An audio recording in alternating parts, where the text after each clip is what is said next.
Hey everybody, we are here at Double Fine Productions in San Francisco, and we're having a look at Brutal Legend right now. I've got the lead designer, Eric Robson, here to tell us a little about it. So Eric, let's start with the progress report. Where are you guys at right now with the development of the game?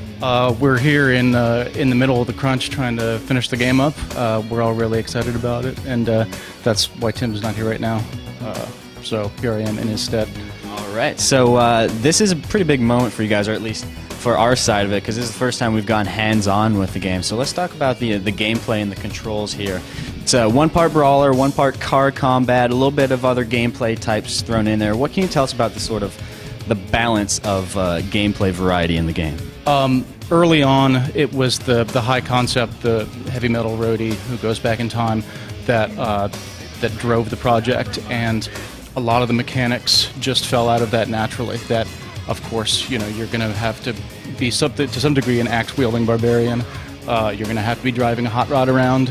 We like the idea of the open world, and so that we could really make that heavy metal landscape come alive. And then there's this element that you're building your army up over the course of the game, and that incorporates some strategic elements. And so I think we've gone to great pains to balance all these elements out, and we have missions that use subsets of these mechanics, and then big army battle missions that put them all together.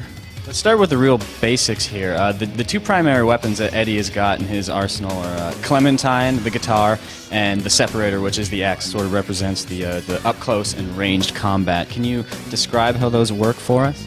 Yeah, the axe, you start off with some basic melee combos, and then you acquire additional melee combos over the course of the game. The guitar, you have your Earthshaker, which is area of effect pushback, knocks everybody on their faces. You've got the lightning that comes down as a range attack, and then the pyro that shoots them up into the air. These are all, of course, effects associated with heavy metal stage shows and so forth. And as well, you also get the solos that get unlocked over the course of the game that produce much more powerful and more visually impressive and mechanically impressive effects. So let's talk about the Deuce right now. What sort of challenges does that pose in terms of the gameplay when suddenly you go from real up-close and personal combat to really fast-paced car-based combat? That's pretty tricky. In most of the missions where you're on foot, you can't really use the Deuce. They're constrained by the environment. But we have missions that focus on Deuce gameplay, and then again, in the skirmish situations, all bets are off, and you can use all the tools at your disposal. Now, all these abilities that Eddie has, these are upgradable, right? That's right. Over the course of the game, you get upgrades to your car. You can upgrade the engine, the nitro, the primary weapon, the secondary weapon. You get paint job upgrades.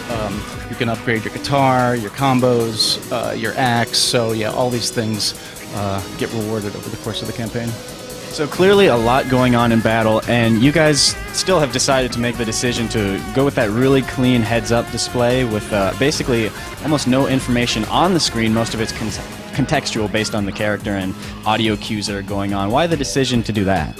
That's something that Tim feels pretty strongly about. That I think as a gamer, he feels like significant HUD elements take him out of the game. And so, wherever possible, we've tried to keep all of the gameplay information out in the world and contextualized.